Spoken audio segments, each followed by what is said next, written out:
अब आपने देवी भागवत महापुराण में स्पष्ट दर्शन हुए और पढ़ा और सुना कि ब्रह्मा विष्णु महेश स्वयं स्वीकार करते हैं हम प्रकृति देवी तो उत्पन्न हुए और हम तो नासवान है, जन्म मरण में है और आप ही नित्या हो। और फिर शंकर जी कहते हैं जो ब्रह्मा विष्णु महेश भी आपसे पुत्र, आपके पुत्र तो मैं भी आपका बेटा। और स्वयं कहते हैं माँ फिर आप हमारे ऊपर इतने दयालु हमारी माँ हो, फिर भी मुझे तमोगुण क्यों बढ़ा दिया, मेरे कारण यह दुनिया मरे, मेरे से जब मुझे गुस्सा हो जा। और ये रजगुण ब्रह्मा और शिव विष्णु सतगुण कैसे बनाया मालिक आपने माँ तूने। अब ये कहते हैं किसने बेरा वो गुण तो कोई और है, और गुण कौन से? वही है ज्यों के तू। क्या कहते हैं? माँ अष्टंगी पिता निरंजन, ये जम दारुण वंशन अंजन, पहले कीन निरंजन राई, पीछे से माया उपजाई।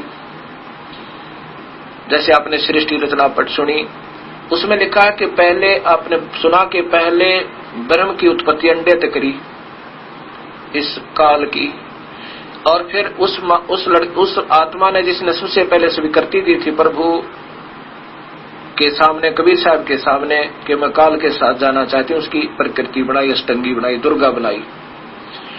पहले कीन निरंजन राई, निरंजन राय ये प्रभु यहाँ 3 लोक का बनाया। पीछे से माया उपजाई, माया रूप देख अति शोभा, देव निरंजन तन मन लोभा। काम देव धर्म राय सताए, देवी को तुरंत धर खाए, पेट से देवी करे पुकारा, हे साहेब मेरा करो उबारा। जब सुंदर लड़की का रूप देखकर काल ने उसके साथ बदव्यवहार करना चाहा, काम वासना सेक्स के दबाव में आके, तो तब देवी ने दुर्गानंद के पेट में शरण ली थी काल के में, और वहां से पुकारा था परमात्मा को। पेट से देवी करी पुकारा, हे प्रभु मेरा करो उभारा। टेर सुनी तब हम ता आए, अष्टंगी को बंद छुड़वाए। उसकी पुकार सुनकर अष्टंगी की कबीर साहब जोगजीत का रूप बनाकर अपने पुत्र का वहां पहुंचे थे। सतलोक में की ना दुराचारी, काल निरंजन दीन नकारी, माया समेत दिया भगाई, 16 संख कोस दूरी पर आई। अष्टंगी और काल अब दोई, मंद कर्म से गए बिगोई, धर्मराय को हिकमत की ना, नख रेखा से भग कर लीना। इस लड़की के माया के स्त्री इंद्री नहीं लगाई थी प्रभु ने, इस काल ने अपनी शक्ति नाखों के द्वारा, इतनी शक्ति है इनमें, ये कर सकते हैं। माँ काल अष्टंगी और काल अब दोई, मंद कर्म से गए बिगोई, धर्मराय को हिकमत की ना, नख रेखा से भग कर लीना। धर्मराय की ने भोग विलासा, माया को रही तब आशा, अष्टंगी को गर्भ रहा। 3 पुत्र अष्टंगी जाए, ब्रह्मा विष्णु शिव नाम धराए। अलख निरंजन 3 पुत्र अष्टंगी दुर्गा न जाए, अष्टंगी जाए, ब्रह्मा विष्णु शिव नाम धराए। 3 देव विस्तार चलावे, इनमें यो जग धोखा खावे।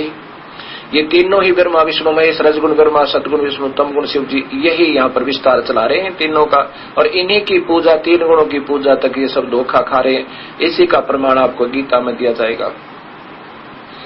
3 लोक अपने सुत दीन्या, सुन निरंजन बासा लीन्या।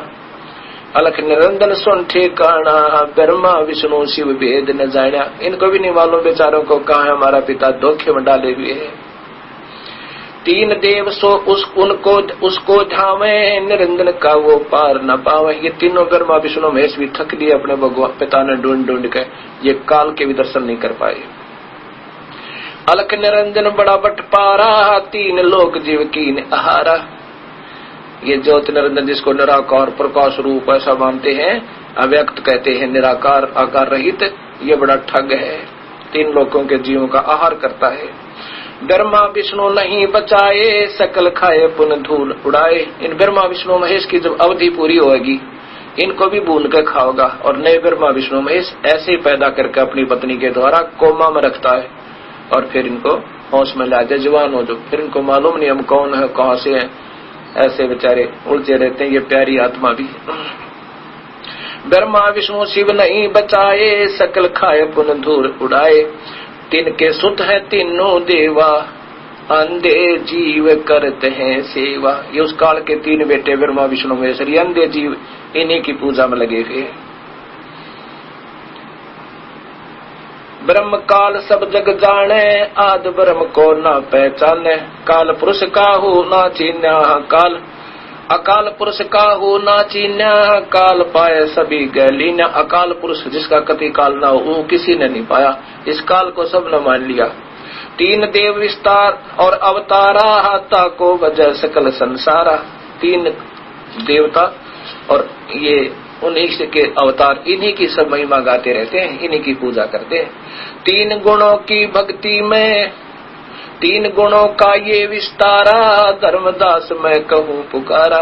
इन ब्रह्मा विष्णु महेश का ये जाल है हर एक ब्रह्मांड में, और इनका मुख्य कारण काल है, क्योंकि इनके पिता को 1 लाख जीव रोज खाने पड़ते हैं। गुण तीनों की भक्ति में, भूल रहा संसार, कह कबीर निज नाम बिना, कैसे उतरो पारे। तीन गुणों की भक्ति में, ब्रह्मा विष्णु महेश तक की भक्ति में उलझ रहा संसार है। कह कबीर निज नाम बिना, उस सार नाम बिना कैसे उतरो पार। अब आपको गीता जी के अंदर बताऊंगा, और इन टीकाकार जो दुनिया को गुमराह कर रहे हैं, इन्होंने अपने हिसाब से अनुत्तम को उत्तम लिखा हुआ है, क्योंकि ज्ञानहीन जो गुरु कहावे, अपर डूबे और डुबावे। गीता में प्रवेश से पहले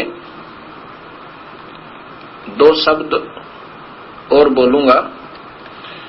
जैसा कि प्रसंग चल रहा है कि एक सुधांशु जी महाराज के परम शिष्य दास के पास आए, उन्होंने ये पत्रिका दी दास को, स्वर्ग की लहरें, जैसा कि पहले भी बताया था। और फिर इसको देखा मैंने, सबसे पहले ऊपर से ही देखा जाता है। इसमें इनका जीवन परिचय संक्षिप्त में दिया है महापुरुष का, और इसमें लिखा कि इन्होंने 2 विषयों में एमए किया है। महाविद्यालय से 2 विषयों में एमए किया। तो दास ने सोचा कि ऐसे विद्वान पुरुष ने अवश्य वेदों को भी देखा होगा, और गीता जी को भी अच्छी तरह इन्होंने बहुत अच्छा टीका किया होगा।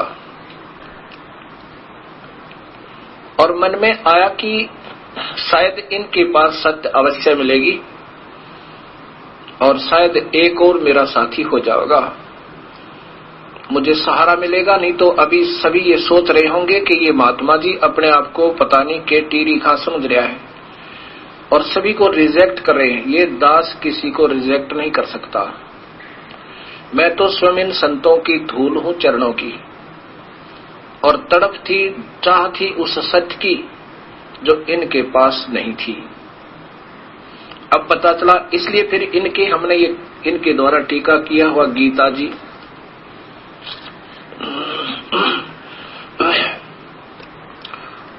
ये 3 हिस्सों में लिखा हुआ इन्होंने ये मंगाया। ऐसे ऐसे 3 पार्ट हैं, और फिर ये काफी पुस्तकें इनके द्वारा रची हुई ये मंगाई। इनको फिर ध्यान से देखा,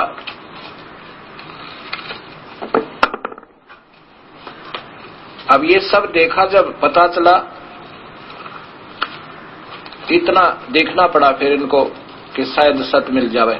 जब इनको देखा तो ऐसा लगा जैसे इनसे तो वो बच्चों की कॉमिक्स अच्छी, जिनमें हंसी मजाक के चुटकुले हुआ करते हैं। अवश्य महसूस होगा इन महापुरुषों को, क्योंकि यह सत्य बहुत कड़वी होती है, और इंसान वही होता है जो सत्य की घूंट पी जावे या कड़वी दवाई खावे। अब ये देखिएगा, गीता जी को बाद में प्रारंभ करेंगे, पहले इनकी छोटी छोटी टिप्पणियां देखेंगे।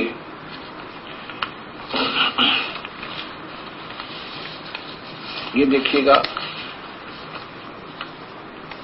आदरणीय सुधांशु जी द्वारा ये जीवन प्रभात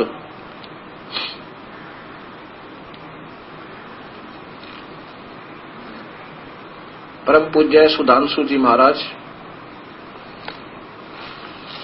इन्होंने लिखा है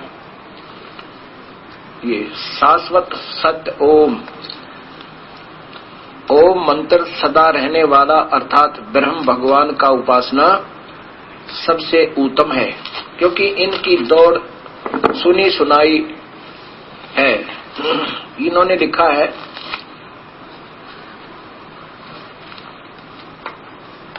ये देखियो, अखिल ब्रह्मांड के नायक अंतर्यामी परमेश्वर जिन्हें शुद्ध बुद्ध मुक्त स्वभाव सर्वशक्तिमान सच्चिदानंद रूप स्वरूप कहा गया है, उस परम प्रभु को वेदों में उपनिषदों में समस्त ग्रंथों में सत्यवाचक परवण ऐसा कहकर संबोधन किया गया। परमेश्वर का वाचक परवण ओम है, वही ध्यान करने योग्य पुकारने योग्य है। अब इनकी पहुंच बस इतनी ही है, और वो भी सुनी सुनाई है, इनका अपना कोई टीका नहीं। ऐसे किसी से उठाया उसका देख कर लिख दिया। अब दिखाऊंगा आपको वेदों को कैसे सर्रात किया जाता है, वेदों में क्या लिखा है। इन्हीं महापुरुष के द्वारा देखिए दूसरी पुस्तक है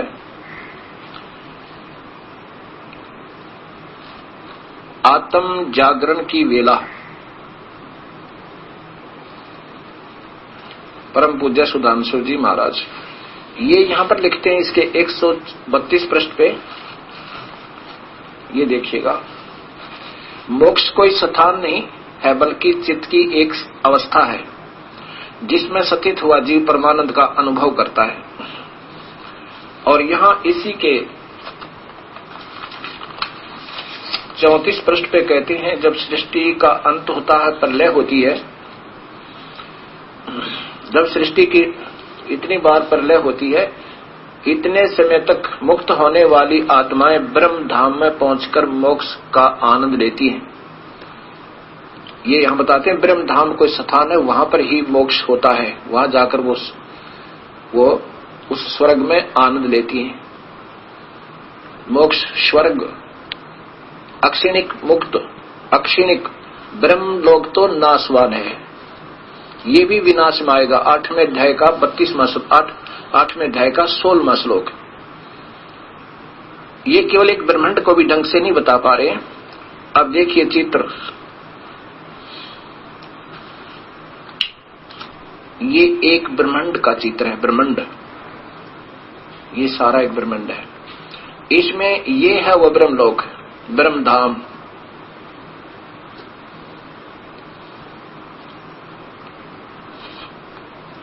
और इसमें एक स्थान है यहां पर महास्वर्ग, इस स्थान पे, इन बादलों के परे।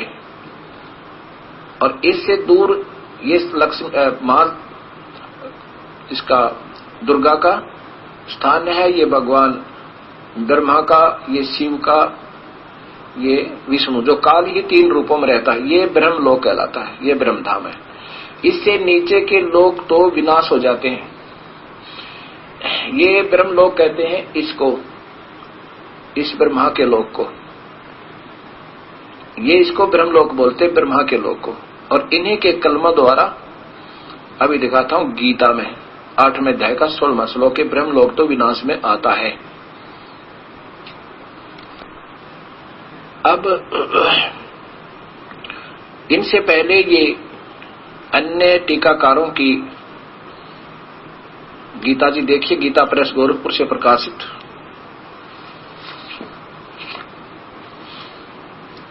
इसमें 8वें अध्याय का 16वां श्लोक, अध्याय नंबर 8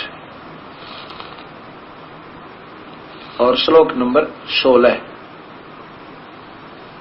आप ब्रह्म भुवनाथ, ब्रह्मलोक से लेकर लोका माने सब लोक पुनर्वर्तिन अर्जुन मां उपेत तो किंतु पुनर्जन्म न विद्यते। हे अर्जुन, ये देखो, आप ब्रह्म भुवनाथ, ब्रह्मलोक पर्यंत सब लोग पुनर्वर्ती हैं, परंतु हे कुंती पुत्र, मुझको प्राप्त होकर पुनर्जन्म नहीं होता। अब यहां पर क्या बताया है कि इन्होंने सीधा लिखा ब्रह्मलोक पर्यंत। ये ब्रह्मलोक आपको मैंने दिखाया, वास्तव में ब्रह्मलोक वो है। और अब आपको ये इन्होंने ऐसा किया है। अब ये श्री आसाराम जी महाराज, आदरणीय आसाराम जी द्वारा ये वही श्रीमद् भगवत गीता का टीका, इसमें भी इन्होंने सही किया है कि ब्रह्मलोक से लेकर ये 8वां अध्याय अक्षर ब्रह्म योग, ये 16वां श्लोक। हे अर्जुन, ब्रह्मलोक पर्यंत सब लोग पुनर्वर्ती हैं, परंतु कुंती पुत्र मुझको प्राप्त होकर पुनर्जन्म नहीं होता, क्योंकि मैं कालातीत हूँ और ये सब ब्रह्मादि के लोक काल के द्वारा सीमित होने से नित्य है। अब इन्होंने किसको माना है ब्रह्म का ब्रह्मलोक, अब बताते हैं। ये है आदरणीय सुधांशु जी द्वारा टीका गीता का,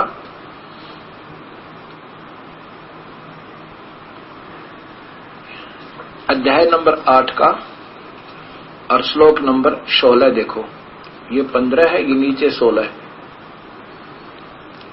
ब्रह्मा के लोक से लेकर नीचे के सब लोग ऐसे हैं जिनके फिर पुनर्जन्म की ओर लौटना होता, परंतु हे कुंती पुत्र, ब्रह्म मुझ तक पहुंच जाने के बाद फिर किसी का पुनर्जन्म ग्रहण नहीं करना पड़ता। अब ये देखो, फिर देखियो परमादरणीय श्री सुधांशु जी द्वारा टीका की गई श्री मद् भगवत गीता, आचार्य सुधांशु जी महाराज, इन्हीं के कर्म द्वारा 4था श्लोक देखें, 4था अध्याय और इसका श्लोक नंबर 5वां, ये 5वां। अर्जुन, तेरे और मेरे बहुत से जन्म पहले हो चुके हैं। हे शत्रुओं को सताने वाले अर्जुन, मैं उन सबको जानता हूं पर तू नहीं जानता। ये स्वयं कह रहे हैं कि मैं और तू जन्म मरण में है, और फिर कहते हैं मुझे प्राप्त का जन्म नहीं होता। ये भाषा ये नहीं समझ सकते, ये बच्चे हैं, ये सभी संत अभी तक नादान बालक समझो। ये फिर देखिएगा वो चित्र ब्रह्मांड का, अभी तो ये इस ब्रह्मांड को भी ढंग से नहीं जान पाए हैं, आगे की क्या बताएंगे। ये तो शिव हैं जिनके ये उपासक हैं, अभी दिखाऊंगा आपको। इस शिव को ये अजर अमर मृत्युंजय मान रहे हैं, और इसको तो कहते हैं ब्रह्मा का लोक तो नाशवान है, फिर ये कहां बच जाओगे ब्रह्मा विष्णु में इसके। ये यहां तक काल प्रलय करता है, ये यहां तक काल प्रलय करता है, ये स्वर्ग मृत्यु लोक पाताल लोक सब समाप्त हो जाते हैं, उसमें ये ब्रह्मलोक है, ये बचता है। जो इस महास्वर्ग में पहुंच गए, वो जब ये ब्रह्मा आदि ब्रह्मा विष्णु महेश का विनाश होगा, ये मरेंगे, तब ये बचेगा, और उसके बाद ये फिर लोक रचे जाएंगे। ये जीव मर जाएंगे और ये लोक पर, इन लोकों में बहुत जल ही जल हो जाएगा, और फिर इनको फिर रचा जाएगा, अर्थात फिर इनमें सृष्टि होगी। और यहां पर ये काल स्वयं महाब्रह्मा महाविष्णु महाशिव लोक में रूप में रहता है। अब देखो, फिर देखो इस चित्र को, ये तो बच्चों जैसी अटकलें लगाए बैठे हैं, ना इनको कोई ज्ञान विचारों को। ओम को ये सबसे उत्तम और सर्वश्रेष्ठ और शाश्वत, और फिर शिव को वो सब सर्वशक्तिमान बताते बताते शिव के ऊपर आ जाते हैं। और ऐसे ऐसे ये देखिए 20 ब्रह्मांड है। ये काल भगवान ब्रह्म जिसका ओम नाम है, ये देखियो ये सारे ब्रह्मांड है। ये एक महाब्रह्मांड है जिसमें 5 ब्रह्मांड जो भी चित्र दिखा था वो तो ये है समझो। इसमें ऐसे ऐसे 20 ब्रह्मा, 20 विष्णु, 20 शिव, जिनको ये मृत्युंजय कह रहे हैं, ये कॉमिक्स पढ़ाने वाले आपको। अब देखो, अब यहां कहता है काल, यहां ये ब्रह्म जिसका ओम मंत्र, जिसको ये शाश्वत बता रहे हैं, ये स्वयं कहता मैं तो जन्म मरण में हूं, फिर ओम मंत्र कहां शाश्वत रहा, ये विचार करना होगा। देखो कोई निंदा नहीं समझना, सत कड़वी अवश्य होती है, परंतु ये उद्धार करेगी अपना। हमें मान बढ़ाई से दूर होना होगा। ये दास तो इनसे भी बहुत निम्न सतर का अज्ञानी महापापी जीव था मैं तो। ये तो पहले से पुण्य आत्मा थी, पर ना जाने इस दास के ऊपर कैसे कृपा कर दी उस परमेश्वर ने। अपना सारा ही खजाना खोल दिया। ना जीव के बस का इन शास्त्रों को कोई ढूंढ ले और इनमें को सत्य खोज ले। ये तो समुद्र में गोते लगा कर और लाल ढूंढना होता है। कुछ तो वो शास्त्र इतने गहरे, लंबे लंबे चौड़े चौड़े वेद और गीता, और फिर इन अनजान संतों ने इसको इतना उलझा दिया, जीव पढ़ पढ़ कर कहाँ जावे। ये देखो, जिसमें ये महात्मा जी कहते हैं, जिसमें ये कहते हैं कि वो सर्वशक्तिमान सच्चिदानंद जन कण कण में व्यापक वो परमात्मा कौन है? वो शिव ही है। अब देखो, श्री ये वेद सरिता परम पूज्य सुधांशु जी महाराज और इनके द्वारा, ये देखो यहाँ पर प्रकाशक है विश्व जागृति मिशन ओंकारेश्वर महादेव मंदिर। ये यहाँ महादेव पे आकर टिक जाते हैं बस। इनके ओंकारेश्वर यानी ये महादेव है, यही ओंकारेश्वर है। ओम माने ओंकार। ये मानसरोवर जी ब्लॉक मानसरोवर गार्डन नई दिल्ली, दूरभाष इतने। प्रथम संस्करण 2001 में, तृतीय 2002 में। अच्छा, अब यहां देखो, ये कह रहे हैं हे सच्चिदानंद, हे अजन्मा, अनंत, निर्विकार, सर्वाधार, सर्वेश्वर, सर्वव्यापक, अब है सर्वशक्तिमान, हे अजर, अमर, नित्य, पवित्र, शुद्ध, बुद्ध, मुक्त, स्वभाव, संसार। ये सब कुछ व्याख्या कर दी। कण कण में, जर्रे जर्रे में बसने वाले प्रभु, इस सारे संसार के प्रत्येक पदार्थों में, प्रत्येक वस्तु में, हर स्थान पर, आदि आदि। अच्छा, फिर कौन है ये? अब देखो, यहाँ इनकी सारी बात आज ये कहते क्या है, और देखो, ये है वो अजर और अमर।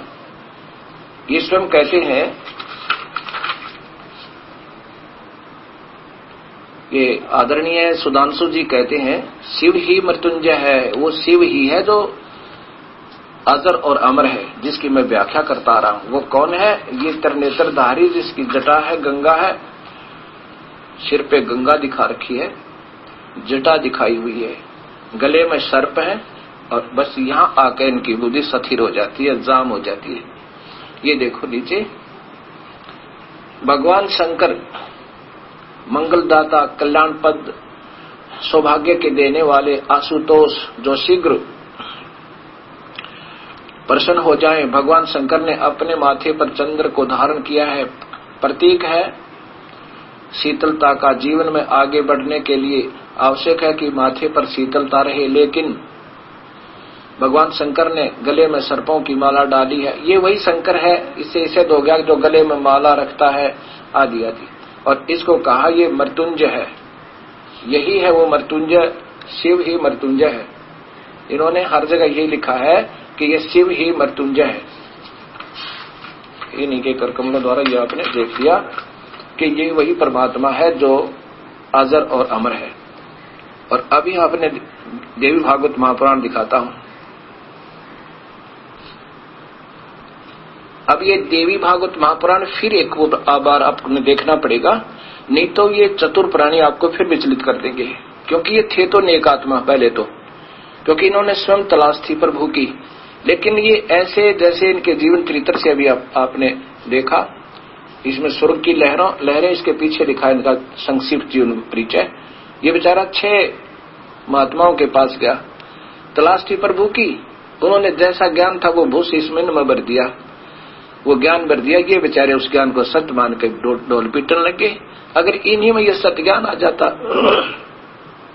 सत्य ज्ञान मिल जाता, ये पुण्य आत्मा इस परमात्मा के सत्य मार्ग दर्शन कर देते, क्योंकि इनका उद्देश्य ही प्रभु की तरफ लगना और लगाना था। अब यह स्वयं बबूल बीज दिया और फिर औरों को भी बबूल के ही बीज पर प्रारंभ कर दिए। अब ये क्या करें? अब ये स्वयं स्वामी हो गए, और स्वामी तो जीव पर छूटा नहीं, चाहे पशु बेशक बन जावा हम। ये हमारे अंदर एक और वीकनेस है। सच्चाई को स्वीकार करना चाहिए। वेदों से न्यारा कोई ज्ञान ये स्वयं मानते हैं। और ये शास्त्र सत्य है। तो इस दास की कुछ प्रार्थना सुनना सारा समाज, संत समाज भी अपना दास समझ के इन सब शास्त्रों को फिर देखो और सत्य को सत्य स्वीकार करके और सही लाइन पकड़ जाओ और बेड़ा पार और सारा विश्व उद्धार ऐसे होगा। अब ये देखिए, इसी में ये शिव जी स्वयं कहते हैं कि हम तो जन्म मरण में हैं, हम नित्य नहीं है। ये गोरख गीता प्रेस गोरखपुर से प्रकाशित है और इनके टीकाकार हैं ये वही संक्षिप्त श्रीमद् भगवद गीता मोटा टाइप हनुमान प्रसाद पोदार संपादक है और चमनलाल गोस्वामी। अब इसमें देखो 123 पृष्ठ है, ये तीसरा स्कंद और 123 पृष्ठ पे। अब देखो इधर यहां कहते हैं, विष्णु जी कह रहे हैं देवी प्रकृति देवी जो ब्रह्मा विष्णु महेश की मां है, ये तीनों गुण है, तीनों गुणों को ही ब्रह्मा विष्णु महेश तीनों गुण रूप बना रखे। हे तुम शुद्ध स्वरूपा हो, यह संसार तुम्हें से उद्भासित हो रहा है। मैं विष्णु ब्रह्मा और शंकर हम सभी तुम्हारी कृपा से विद्वान है। हमारा आविर्भाव और तिरोभाव है, हमारा तो जन्म और मरण है, केवल तुम ही नित्य हो। हे जगन जननी, तुम जगन जननी हो, प्रकृति हो और सनातनी देवी हो। इसी पर यहां देखिए भगवान शंकर बोले देवी, वो 123 पृष्ठ है ऊपर देखिएगा। भगवान शंकर बोले देवी, यदि महाभाग विष्णु तुम ही से उत्पन्न हुए हैं, प्रकट हुए हैं, तो उनके बाद उत्पन्न होने वाले ब्रह्मा भी तुम्हारे ही बालक हुए। फिर मैं तमोगुण, अब कहते हैं वो तो कोई और गुण है जो गीता में लिखे 14वें अध्याय के 3, 4 और 5वें श्लोक में तिरेगी। देखियो तो फिर मैं तमोगुणी लीला करने वाला शंकर क्या तुम्हारी संतान नहीं, यानी मैं आपका बेटा, अर्थात मुझे भी उत्पन्न करने वाली तुम ही हो। ये जरूरी याद रखना होगा आपने, क्योंकि अब गीता प्रारंभ होगी। एक बार फिर देखिए ये संस्कृत देवी भागवत महापुराण, क्योंकि ये विचलित करेंगे आपको, उलझा देंगे उल्टे सुलटे ज्ञान को फिर गुमोड़ के, इसलिए मैं पहले ही पक्का करके आपको देता हूं। ये देखिएगा, ये देवी भागवत सभाष्टिकम, और ये देखिएगा ये कहां से प्रकाशित है, खेमराज श्री कृष्ण दास प्रकाशन बंबई, इसके तीसरे स्कंद में। अब देखिएगा तीसरे स्कंद में ये ऊपर देखियो या नीचे देखो, ये है, हे मात ब्रह्मा मैं और शिव, विष्णु जी कह रहे हैं ब्रह्मा मैं और शिव यह तुम्हारे ही प्रभाव से जन्मवान है। हम आपसे जन्म लेते और मत आपसे ही उत्पन्न होते हैं। हम तो जन्म मरण में है, नित्य नहीं है। फिर इंद्र आदि देवता कैसे सत्य हो सकते हैं? आगे देखो, देखिए लिखा तुम ही, ये यहां पर देखो ब्रह्मा अहम महेश्वरम, विष्णु जी कह रहे हैं माता ब्रह्मा और मैं और महेश्वर, ये महेश्वर जिसको महादेव कहते हैं, जिसको ये अजर अबर बता रहे हैं सुधांशु जी, ये कहते हैं किल ते प्रभाव से वयम जनी, हम तो जन्मवान है, युता न यदा, मैं सदा नहीं है, तू नेता और आप ही नित्य हो। फिर दूसरे सुरा के अन्य सुरा अन्य देवता फिर कैसे हो सकते हैं? अब इसी में आगे देखिए ये रजोगुण तमोगुण कैसे हैं। अब शिव जी बोल रहे हैं, क्योंकि ऊपर शिव जी कह रहे हैं कि मैं भी आपसे उत्पन्न हुआ हूं, आप मेरी जनिता हो। अब देखो हे माता, यदि हमारे ये ऊपर देखो सब लोक के सृजन करने की इच्छा करने वाले विष्णु ब्रह्मा और शिव, इन तीनों लोकों में जो भी सृष्टि पृष्टि होती है, यह सब तुम्हारे चरणाविंद की भक्ति और प्रीति को प्राप्त होकर कर सकते हैं। हे मात, हमारे ऊपर सदा आप दयायुक्त हो, तो हमको तमोगुण, शिव कह रहे हैं हमको तमोगुण में तमोगुण बढ़ा दिया। किस प्रकार प्रदान किया? ब्रह्मा रजगुण और हरि सतगुण है। हरि माने विष्णु, किया, किस लिए, कैसे प्रधान क्या है परमात्मा, ये माता, फिर हमें कैसे ऐसा उलझा दिया आपने, मैं तो तमोगुण, ये देखिएगा बिल्कुल स्पष्ट है। और इसी में संस्कार देखो, ये देखो, यदि आप दयावान हो तो हमें दयार धर्मना न सदा बिके कथम अहम श्री विहित जय, आगे देखो, यहां जाओ, मैं तो तमोगुण और कमल जय, यानी कमल में उत्पन्न होने वाले ब्रह्मा रजोगुण संभव है, और सुवित है किमम सतोगुण हरि, ये सतोगुण हरि विष्णु बना दिया। अब देखो, अब यही मैं आपको सिद्ध करना चाहता था ये दास, कि टीका करते हुए गीता का ये विचलित ना कर दें आपने। अब फिर देखिए, ये आदरणीय सुधांशी जी द्वारा ज्ञान रसिम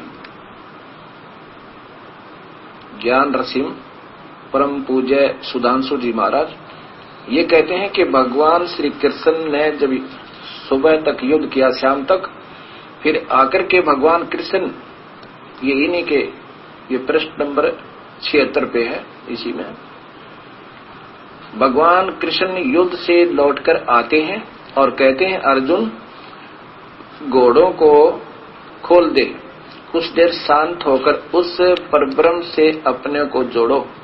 अब मेरे अंदर ध्यान नहीं, कहते हैं उस परब्रह्म को, कोई और परमात्मा है, कुछ भी सतिथि हो भगवान का ध्यान जरूर करना, परमात्मा से पीठ न मोड़े, सवेरे शाम उसका ध्यान जरूर करना। अब यहाँ शिव नहीं, कोई और परमात्मा, ये शिव को ही परमात्मा मान रहे हैं। कबीर साहब कहते हैं तीन गुणों की भक्ति में ये भूल पड़ा संसारे, कह कबीर निज नाम बिना कैसे उतरो पार। तीन गुण, रजगुण ब्रह्मा, सतगुण विष्णु, तम गुण शिव जी। तीन गुणों का ये विस्तारा, धर्मदास मैं कहूं पुकारा। अब देखो, यही श्रीमद् भगवत गीता इन्हीं परम आदरणीय सुधांशु जी द्वारा टीका है। और देखो ये स्वयं क्या लिखते हैं। गीता में प्रवेश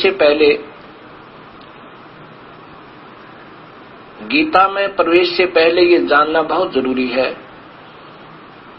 कि गीता श्री कृष्ण भगवान ने नहीं बोला,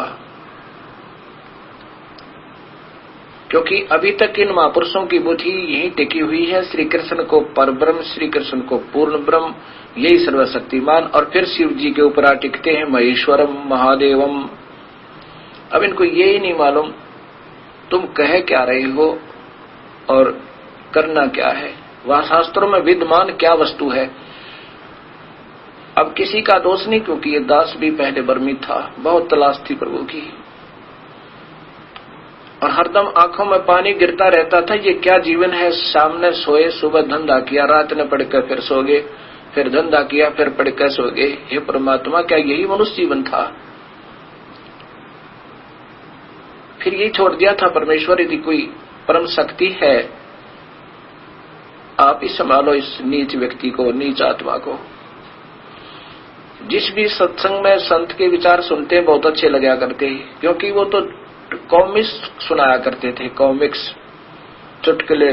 राजा जनक ने बोला, उसने बीरबल ऐसे बोला, अकबर ने ऐसे कहा, फलाना महात्मा आया, उसका जोड़ जुगाड़ क्या है, वो कहना क्या चाहते थे, उनका रिजल्ट क्या हुआ, ये कोई नहीं बता पाए। अब ये सोचना जरूरी हो गया है। मेरी दास ने कोई शौक नहीं था ये सच कहने का, और अनजानों की दृष्टि में एक बार मैं निंदक महसूस होऊंगा अवश्य, क्योंकि आपका दोष नहीं, क्योंकि हम सभी समाज में, भगत समाज, चाहे हिंदू है, मुसलमान, सिख या ईसाई, सत्य से बहुत दूर पहुंच चुका है। जिन महापुरुषों ने ये प्रारंभ किया था रास्ता, उन्होंने बिल्कुल सही किया था। गरीबदास जी कहते हैं, अगले सतगुरु शेर थे और पिछले जम्बगीद है। वो पहले वाले तो शेर थे, गुरु नानक देव जी, हजरत मोहम्मद जी, आदम जी, अब्राहिम जी, ईसा जी, मूसा जी, और इधर हमारे पूर्वज जो ऋषि लोग थे वो तो शेर थे। उनके आने वाली परंपराओं में वो पिछले गीदड़ हो गए। मरे हुए शिकार को खा रहे हैं, वो मार नहीं रहे, और उसको भी उलझा बुलझा के मिट्टी में मिला मिलू गए। उन्होंने जो मार्गदर्शन किया था, सत्य खोजा था और बताने की चेष्टा की थी जितनी जिसकी समर्था थी। ऋषियों ने ये नहीं मिला, क्योंकि वो कबीर परमेश्वर ही आकर के बता सका है सच्चाई को, अन्य के बस का नहीं। वो गुरु नानक देव जी को मिला, गरीबदास जी को मिला, धर्मदास जी को मिले वो परमेश्वर, मुल्कदास जी को मिले, दादू दास जी को मिले, हजरत मोहम्मद जी को मिले, क्योंकि वो हर एक के पास आते हैं, पुण्यात्मा को कोशिश करते हैं समझाने की, लेकिन उससे पहले वो बहुत उस काल के रंग में इतने रंगे हुए होते हैं कि फिर उनकी मजबूरी हो जाती है वहां से वापस आना। अब जैसे इन संतों को जो आज महामंडलेश्वर और लाखों की संख्या में अनुयायी बनाए हुए हैं, ये ही वो मेंढक वाली सर्प वाली चकचुंदर हो जाएगी इनके मुंह में। अब खाव तक कोडी हो और छोड़े तो ना मर्द कमावे। अब इनके ऐसे फंसेंगे ये, इनको पता भी होगा कि हम बिल्कुल अधूरा मार्ग है, लेकिन अब अगर कोई समझदार होगा तो अपनी मान बढ़ाई न छोड़ने जान बचेगी। ये कभी छोड़ देना, किसी युग में छोड़ना अब कोई ऊंच नीच नहीं है। अब कोई वैद्य मिल जावे रोगी को, वाकई में अंतर के बड़ा और क्या छोटा, दवाई ले व रोग कटावे, अपना स्वस्थ होए। तो ऐसे अब मैं जो बताना चाहता हूं आपको, गीता जी भगवान श्री कृष्ण ने नहीं बोला, और ये सभी महापुरुष गीता जी को श्री कृष्ण से प्रारंभ करते हैं। अब ये जो कड़वी सत्य थोड़ा सा देर में समझ में आओगी, पर बिल्कुल एथेंटिक रिकॉर्ड के आधार पर बिल्कुल प्रमाणित प्रूफ प्रमाण होंगे आपके सामने, फिर देर नहीं लगेगी। बुद्धिजीवी को इशारा ही होता है, क्योंकि तलाश है आप सबको प्रभु की, जो लाखों की संख्या में इन अधूरे संतों के पीछे लगे हुए हो, जो बेचारे आप ही पूर्ण ज्ञान न होने से कोशिश कर रहे हैं कि हम सही बता रहे हैं, क्योंकि इनका अपना दृष्टिकोण, अपनी सत्य मार्गदर्शक का क्या है, दर्शन का क्या है कि लाखों की संख्या तेरे अनुयायी है, और जो तुम बात बताते हो और फिर वो ताड़ी पीट देते हैं। जिस सत्संग में ताड़ी पीटी जाती है वो सत्संग नहीं, वो ड्रामा है, वो तो एक नाटक है। जिस सत्संग में ताड़ी बाजे वहां तो रोना चाहिए, आंखें आंसू आवे, ताड़ी नहीं पिटे। क्या की ताड़ी और के हमारा ज्ञान शास्त्रों का संग्रह करके स्टेप रिकॉर्डर में रिकॉर्ड करा हुआ हम प्रभु बन जाते हैं। केवल ज्ञान के उच्चारण पे, उसको लतीफेदार कथा सुनाने से हम एक हीरो बनते हैं। जैसे एक्टर होते हैं, वो भी करोड़ों की संख्या में उनको श्रद्धा का पात्र बन जाते हैं उन नादान बच्चों का। ये ऐसा ही अभी तक संतजन कर रहे हैं। अब देखिएगा गीता जी की आवश्यकता कब पड़ी, जब कौरव पांडवों का भाई बंटवारा नहीं हो पा रहा था। युधिष्ठिर को दुर्योधन आधा राज्य भी देने से मना कर देता है। आधा राज्य मांग रहे थे पांडु के, तू हमें आधा राज्य दे दे। अब देखो, इसको धर्म युद्ध था, ऐसे ऐसी व्याख्या देकर उलझे बैठे। धर्म युद्ध क्या धर्म युद्ध था, दो भाइयों की लड़ाई थी और अपने बंटवारे पे या क्या की समझदारी, दो भाई लड़े। वो कहता मैं नहीं तेरा हिस्सा देता, वो कहता मैं नहीं देता, और आधा गांव एक तरफ हो जा, आधा गांव एक तरफ हो जा, आधा देश एक तरफ हो जा, आधा देश एक तरफ हो जा, लठम लठा। ये अरिश की फिर कथा कहते कहते युग बीत गए। दो भाइयों का झगड़ा था, एक निकम्मा था तो दूसरे कौन से गाइड थे, उन्हें बोला आधा लेकर छोड़ेंगे, हमें अवश्य लेंगे। वो मान बढ़ाई ही नहीं गिरी, अगर मान बढ़ाई गिर जाती तो झंझट मिट जाता। उनका आपस में समझौता नहीं हो रहा था, कंप्रोमाइज नहीं हो पा रहा था। भगवान श्री कृष्ण 3 बार शांति दूत बनकर गए। युधिष्ठिर से भी कहा और दुर्योधन से कहा, दुर्योधन तुम बैठ कर दोनों भाई कौरव भी पांडव भी अपना बीच बचाव कर लो। युद्ध बहुत बुरी चीज होती है, ना जाने कितने बहन विधवा होंगे, कितने बच्चे अनाथ होंगे। और जो राजा भी बन गया भाई, उसका जीवन सुखी नहीं रह सकता इतने हत्या के किए हुए राज्य को प्राप्त करके। उनकी बद्दुआ उनको लगती रहेंगी। अब न तो दुर्योधन मान रही हैं और ना ही पांडव मान रहे हैं, ना कौरव मान रहे हैं। तीसरी बार भगवान कृष्ण जाते हैं, पांडवों को कहते हैं भाई बात सुन लो। अब कृष्ण भगवान ने सोचा कि कहीं ये पांडव तेरा ही सहारा मान गए और ये नहीं हथियार डाल रहे हो, ये सरेंडर ना कर रहे हो और कहीं ये अनर्थ ना हो जा। तो भगवान ने ये भी फैसला कर दिया, भाई देख लो तुम दोनों हो और यहां बैठे हो, एक तरफ तो मेरी सेना होगी, एक तरफ मैं होऊंगा और मैं हथियार भी नहीं उठाऊंगा, मैं युद्ध नहीं करूंगा। भगवान कृष्ण ने सोचा था शायद इसी बात को सुनकर और पांडव कहते जी ठीक है हम नहीं लड़ते, क्योंकि मालूम था कि कृष्ण जी हमारे साथ है। वो ये सोच रहे थे कि ये तो हमारी तरफ होगा ही होगा और इनकी सेना भी हमारी तरफ होगी। उन्होंने पहले फैसला कर दिया कि सेना एक तरफ और मैं एक तरफ। फिर पांडव घबरा गए और भगवान ने कह दिया मैं हथियार भी नहीं उठाऊंगा युद्ध में। अब पांडव घबरा गए कि तो बात बिगड़ेगी। फिर कहने लगे भगवान एक काम करो, हमारी भी इज्जत रह जावे, हमें 5 गांव दिला दो, उन 5 गांव से हम गुजारा कर देंगे। तब कृष्ण जी भी नम्र हो गए, भाई बिल्कुल सही बात है, अगर अब भी दुर्योधन नहीं मानता है ना, फिर वह तेरी कमजोरी है। दुर्योधन से कहा दुर्योधन बात बन गई और तू अब मान जा भाई, इनको 5 गांव दे दे, चाहे मैं अपने राज्य में ले जाऊं इनको, फिर तू एक बार इनको 5 गांव दे दे और चाहे उनको भी तू ले लेना बाद में। तू 5 गांव दे दे और मैं इनको फिर कहीं भी व्यवस्थित करूं और ये अंदर टल जाएगा। लेकिन विनाश काले विपरीता बुद्धि, दुर्योधन की बुद्धि भ्रष्ट होगी। उसने सोचा कि ये तो डर गए पांडव, अब क्या, अब तो बिल्कुल ही नहीं मानूंगा। कहा कि सुई की नोक के बराबर भी पांडवों के लिए स्थान नहीं है। तब कृष्ण जी ने कहा निकम्मे बेहयात ने कुछ भी शर्म नहीं आई, कुछ तो सोच ले। करड़ी करड़ी बात की। दुर्योधन ने कहा कि पकड़ लो इसको।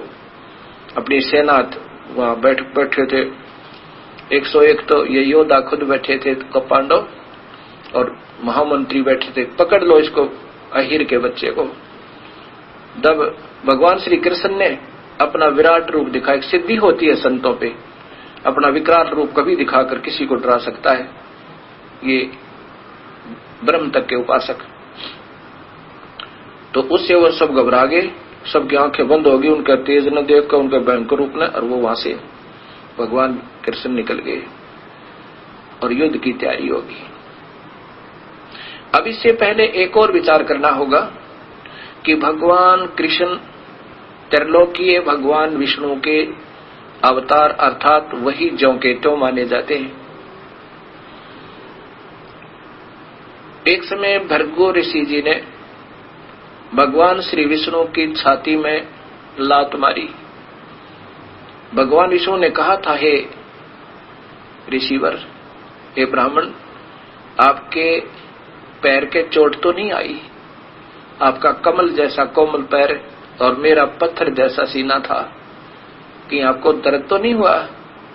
अब कितने शतोगुणी भगवान। और फिर अब विचार करना, क्या वो कहेंगे युद्ध कर दो? शिशुपाल ने 100 बकवाद करी थी 99, और इतना सहनशील के बालक से कोई बात नहीं, ये अनजान है, मेरा एक बार भी नहीं उठेगा इस तरह। लेकिन वो सिर पर चढ़ता चला गया। तब कहा था, बेटा तेरी 100 माफ करूंगा, 101 माफ नहीं होगी। 100 भी बकवाद कर दी, फिर 101 और कर दी। तब भगवान ने मजबूर में सुदर्शन चक्र से उसका सिर काटा था शिशुपाल का। एक समय काल्यावन ने मथुरा पर चढ़ाई करी 18 करोड़ सेना लेकर। भगवान श्री कृष्ण युद्ध भी कर सकते थे, लेकिन उनको ये मालूम था कि अनर्थ होगा, ना जाने कितनी दुनिया मर जाएगी। सामना भी नहीं किया और स्वयं, अब क्योंकि वो स्वयं भी अक्षत्रिय थे श्री कृष्ण, उन्होंने नहीं देखा कि मैं क्षत्रिय हूं या अक्षत्रिय का अपमान मरने से भी बुरा होता, जैसे गीता में प्रमाण मिलेगा। तो अगर ऐसा भगवान कहते तो काल्यावन के सामने युद्ध छोड़कर नहीं भागते, क्योंकि ये चाहते थे कि जुल्म ना हुए। ये तो भोड़ी आत्मा है, अंधे हो रहे हैं, गधे काल्यावन जैसे नीच माया के पीछे, और हम तो जानी जान है, कुछ हमने ज्ञान है, हम भी क्यों उनके साथ दुष्ट हुए। इस बात को सोच के भगवान श्री कृष्ण काल्यावन के सामने आया कि आजा मेरे साथ युद्ध कर। काल्यावन नीचे उतरा, भगवान कृष्ण भाग लिए, क्योंकि नारद जी ने एक दिन भगवान कृष्ण से बताया था कि एक यहाँ गुफा है कंधरा, उसमें एक मुचकंद नाम का राजा है। उसके पास एक ऐसी सिद्धि है कि वो यदि उसको अधूरी निंद्रा में कोई जगा दे, उसकी आंखों से अग्नि बाण छूटते हैं और सामने वाले को मार डालता है, खत्म कर देता है सेकंड में। वो 6 महीने सोता है और 6 महीने जागता है। जब जागता है तब सब युद्ध करता रहता है, उसके सामने कोई नहीं टिकता। भगवान श्री कृष्ण ने वही फायदा उठाया कि एक ही काल्यावन मर जावे, राजा का मर जाना युद्ध समाप्त है। ये सोच के कि आज उस अवसर का फायदा उठावें, भगवान श्री कृष्ण भाग लिए और काल्यावन पीछे पीछे।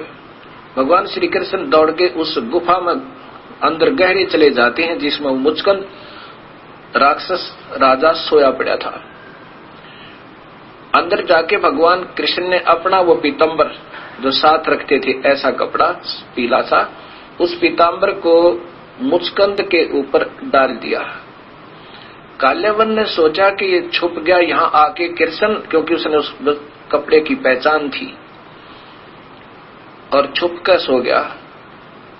उसे मुचकंद को श्री कृष्ण जानकर काल्यावन ने उस मुचकंद की पकड़ कर टांग जो सोया पड़ा था, जिसमें सिद्धि थी, ऐसे मरोड़ दिया कि खड़ा हो। कायर तू यहाँ आके छुप गया।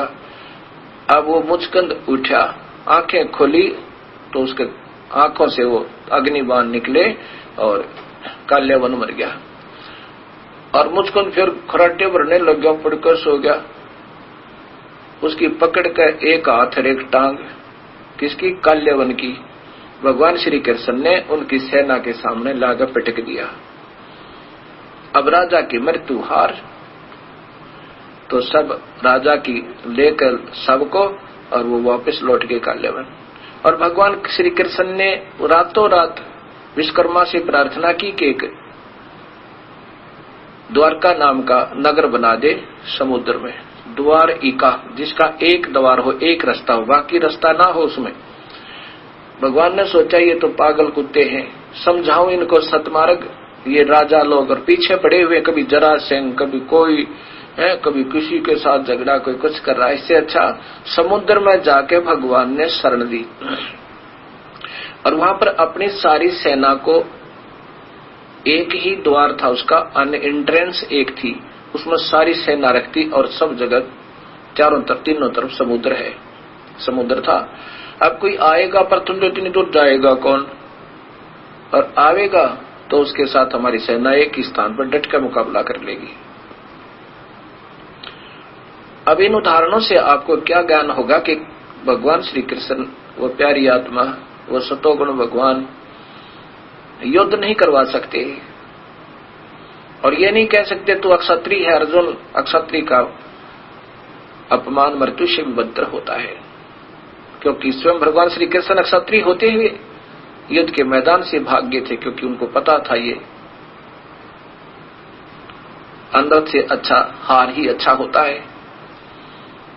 और कबीर साहब भी कहते हैं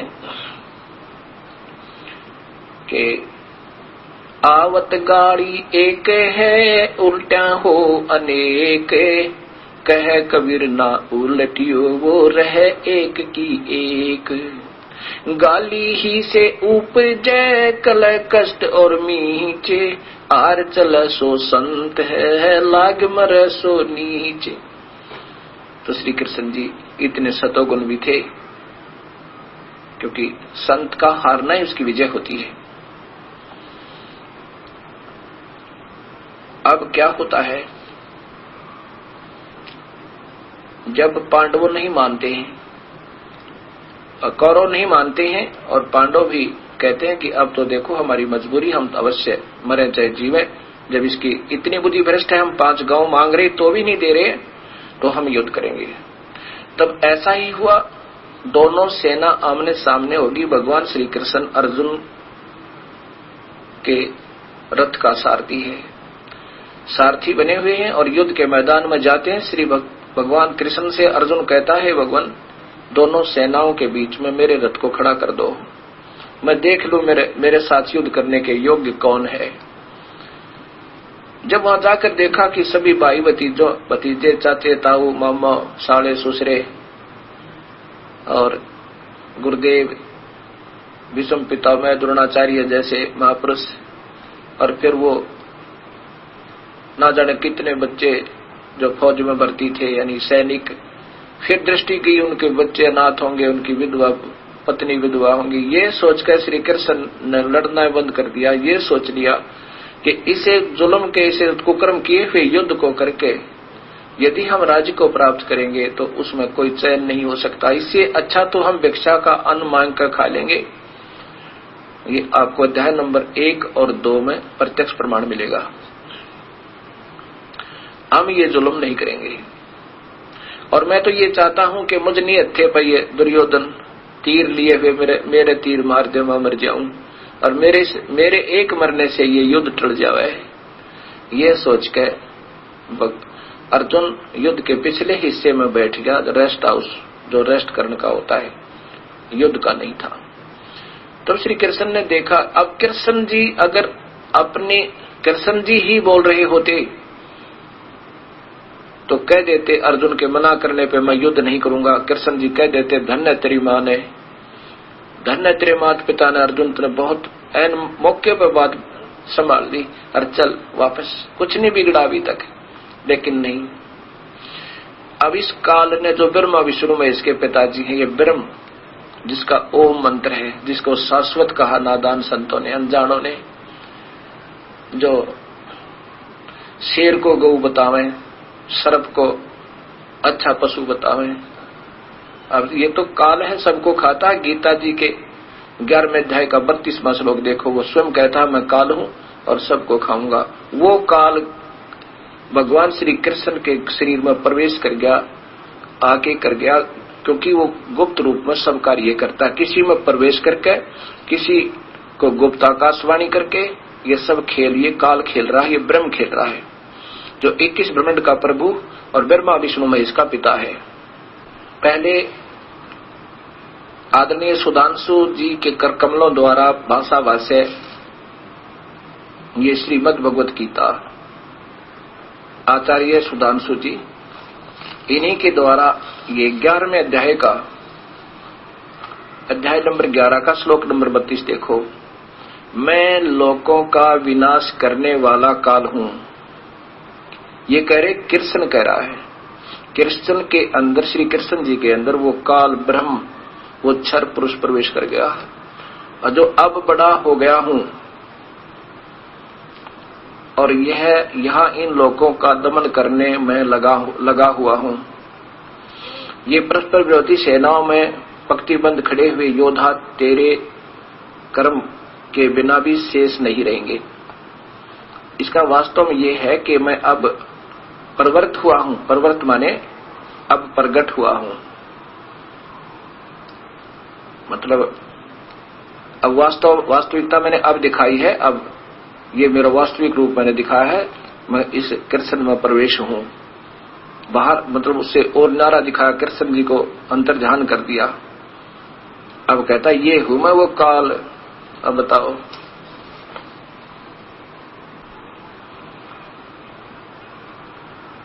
और फिर यही काल कहता है कि अर्जुन 11वें अध्याय के 46 में कि अर्जुन, अभी दिखाऊंगा आपको श्लोक नंबर, कि अर्जुन जो ये मेरा काल रूप विराट रूप है, ये मेरा विराट रूप है, इसको तेरे से पहले कभी नहीं देखा किसी ने। ये तो मैंने तेरे पे अनुग्रह करके ये दिखाया है, नहीं इससे पहले कोई नहीं देख सका और आगे भी कोई नहीं देख सकेगा। फिर श्री कृष्ण जी ने जो विराट रूप दिखाया था पांडवों के और कौरवों के राजीनामा समझौता के दौरान, तो ये कैसे कहते भगवान श्री कृष्ण के पहले किसी ने नहीं देखा? ये भी विचार करना भक्त समाज। ये सच्चाई बहुत गहरी, गोते बार मार कर ये स्थान निकालना पड़ेगा, तब आप तक वो सत्य पहुंचेगी, नहीं तो इतना उलझा दिया इन अधूरे संतों ने। अब देखिए आगे, अभी दिखाता हूं आपको। अब फिर देखिए अध्याय नंबर 11 का ये श्लोक नंबर 47, इन्हीं के आचार्य सुधांशु जी के करकमलों द्वारा टीका।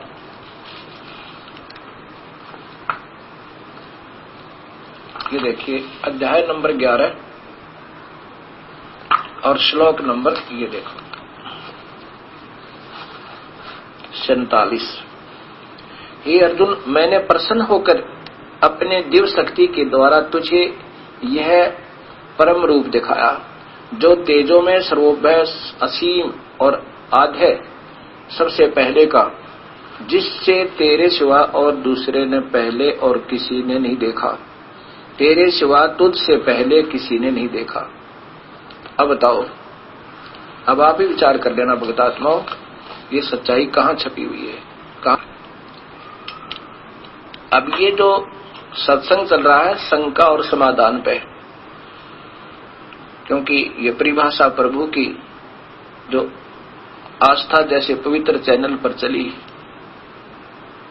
और इनको कितना पुण्य होगा जो दिखा रहे हैं और जिस इसमें सहयोग दे रहे हैं भक्तात्मा, जिन्होंने ये इन पुण्य आत्माओं ने, विजय ट्रांसपोर्ट ने, क्योंकि ये भी कहते हैं जी हम भी ऐसे अंधे थे, ज्ञानहीन इन संतों के पीछे बहुत घूम लिए थे, सत्य की तलाश थी, दर दर धक्के खाए, मंदिरों में गए, साईं बाबा की मूर्ति पूजी, ना जाने कहाँ कहाँ गए, ढेर सारी किताबें खरीद कर रखी हुई, हमारी समझ से बाहर हो गया कि क्या करें क्या न करें। रजा हुई, कृपा हुई प्रभु की, ये पुण्य आत्मा ने अपना तन मन धन लाके समर्पण करके इस विजय ट्रांसपोर्ट ने, और फिर सहयोग दिया आस्था जैसे पवित्र चैनल ने, ये दुनिया गुण गावेगी और प्रभु के हृदय में स्थान पाओगे कि सच्चाई कहाँ थी और ये कैसे सामने आई। मनुष्य का एकमात्र उद्देश्य मनुष्य जीवन का प्रभु पाना है। तलाश तो इन महापुरुषों ने भी यही थी, लेकिन ये ऐसे संतों के टकरा गए कि इनमें गलत ज्ञान भर दिया, अधूरा, और फिर उस ज्ञान के आधार पर ये स्वयं वक्ता हो गए। अब ज्ञान इन जो गुरु का आवे आप पर डूबे और न डुबावे। ये पुण्यात्मा श्री आसाराम जी जैसे, सुधांशु जैसे, बाल योगेश्वर जैसे, सतपाल जी जैसे और मुरारी बापू जैसे, जो कोशिश भरसक प्रयत्न कर रहे हैं समाज को कुछ दें, पर इनका अपने पल्ले कुछ नहीं, देंगे क्या बेचारे। अब कहते हैं पूरे गुरु बिन किन्हें न पाया ज्ञाना, जो थोथा बूझ छड़े किसाना। ये थोथा बूझ छिड़ा जा रहा है। तो ये शंकाएं आई सभी के मन में, तो वो उनका अब समाधान दिया जा रहा है। बड़े प्यार के साथ भक्तों के टेलीफोन आ रहे हैं, उनके बड़े मधुर बड़े पवित्र पत्र आ रहे हैं, हृदय की पुकार आ रही है हमारे पास कि ऐसे सत्ज्ञान को जन जन तक पहुंचाना चाहिए। इसमें बुद्धिजीवी लोग और युवा वर्ग बहुत ज्यादा सहयोग दे सकते हैं।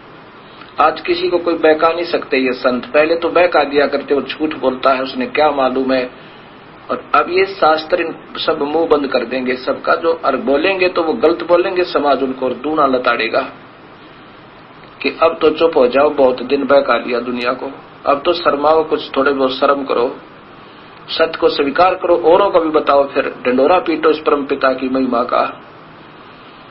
कोई अनादरणीय नहीं है, पूजनीय केवल एक परमात्मा है, एक कैसा दे सब सद सब साध्य सब जावे, और माली सींचे मूल को तो फला फुलागा। वो एक कौन है वही नहीं मिल लिया अभी तक। वो मिलने के बाद फिर इतना आसान है भक्ति मार्ग, उसकी विधि भी एक ही है। कहते हैं भगवान एक है, पूजा कैसे ही कर लो, या कोई बात हुई। जब भगवान एक है तो उसका, जैसे आम है, आम तो एक ही है, उसकी वैरायटी भी एक ही है और बीज भी एक ही है। वही बीज बीजने से आम होगा, कोई बीज बीज दो और आम लगेगा, कभी नहीं हो सकता। ये हमारा शरीर बना हुआ है, इसमें सभी मुसलमान, हिंदू, सिख, ईसाई सभी भाइयों के अंदर ये एक जैसा शरीर है, एक जैसे अंग है। अंदर ये 6 चक्र बने हुए हैं हमारे शरीर में, और 7 चक्र बने हुए यहां से यहां तक, और ये सब में एक जैसे हैं। ये खुलेंगे तो यहां से जाया जाएगा। इनमें सबकी जकड़ है नीचे गणेश जी की मूल कमल में, और 7 चक्र में ब्रह्मा जी की, नाभि कमल में विष्णु जी की, हृदय कमल में शिव जी की, कंठ कमल में इस शेरा वाली दुर्गा की, और त्रिकुटी कमल एक साजला एयरपोर्ट है, और फिर उसके बाद सहस्रार कमल